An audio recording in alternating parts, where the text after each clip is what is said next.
Welcome back to the DentiMax tip of the week.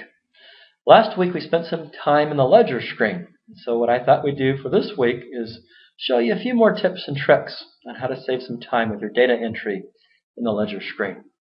The first thing we're going to do is we'll jump over to adding a patient payment, and we'll go ahead and select our adjustment code here for that. Let's say though, instead of just making a payment, we want to give this patient a 10% discount.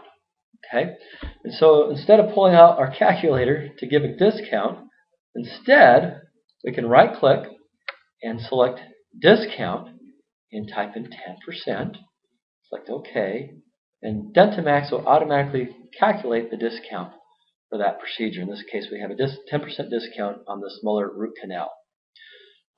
Let's say that we want to give this discount also to the other procedure that we did that day on the PA. So we'll go ahead and we'll right click and we click on discount by 10%. It memorized the 10% for us. Let's go ahead and we'll save our changes. Now from this screen here in DentiMax, back in our main ledger screen, if there are multiple payments made at different times, different check or credit card payments, we could click on patient payment here at the top, and if there were multiple ones you would see various payments here. In this case we just have the one.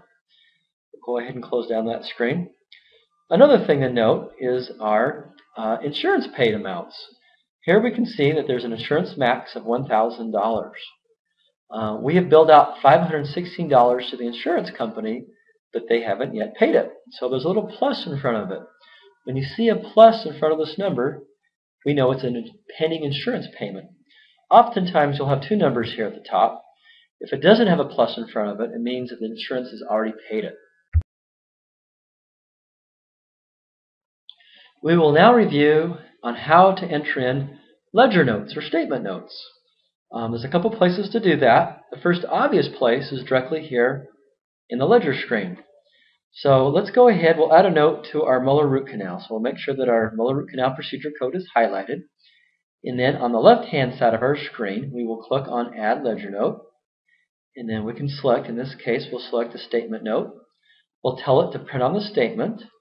And then we'll go ahead and type in our little note that will print out into our statement. So insurance, in this case, insurance did not pay because of X, Y, and Z. So that note will appear on our statement. We can add additional notes for our own internal use. I'll type in additional notes for my own use right there. We'll click on Save Changes. And now you will note directly here on the ledger screen, below the molar root canal, we have our note that will print onto our statement. If you want to see our additional note, we can double click on our note and see our additional note right here. We'll close this down and let's go ahead and print out a statement. So we'll click on Print Family Statement, say print here and then OK. And you can see on the statement the note that corresponds to that procedure appears directly below it. The whole purpose of a statement is not to generate a phone call. It's to get the patient to pay. And so the more information that you can provide for that patient to pay, the more time that you'll be able to save. You can also add procedure notes from the insurance payment screen. This might be convenient as you're entering in your EOB insurance payments. Maybe the insurance didn't pay on one of them.